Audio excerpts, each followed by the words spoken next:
بچے آج کا جو ہمارا ٹاپک ہے وہ ہے 15 رمضان یعنی عالمی یوم یتامہ، یعنی کہ یتیموں کا عالمی دن۔ 15 رمضان المبارک یتیموں کا عالمی دن۔ یتیم کون ہوتا ہے بچے؟ یتیم وہ بچہ ہے جو پیدائش سے لے کر ٹھیک ہے جب وہ پیدا ہو یا اس کا بچپن ہو، اس کے والد انتقال کر جائیں تو اسے یتیم کہا جاتا ہے۔ 15 رمضان کو پوری دنیا میں یوم یتامہ منایا جاتا ہے۔ یتیم وہ بچہ جس کے والد کا انتقال ہو چکا ہو۔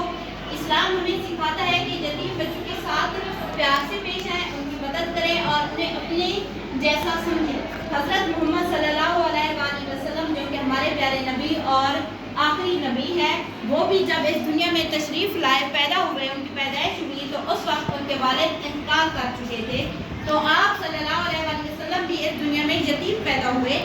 نبی آپ نے فرمایا میں اور یتیم کی کفالت کرنے والا، یعنی کہ جس نے یتیم بچے کی اچھی پرورش کی اور اس کی دیکھ بھال کی، جنت میں اس طرح ہوں گے جیسے آپ نے اپنی دونوں انگلیوں کو ایک ساتھ ملا کر دکھایا کہ جس طرح سے یہ دونوں انگلیاں آپس میں ملی ہوئی ہیں کہ میرے درمیان اور یتیم کی کفالت کرنے والے کے درمیان جس طرح سے دو انگلیوں کے درمیان فاصلہ ہے اسی طرح سے ہوگا، یعنی کہ نہ ہونے کے برابر۔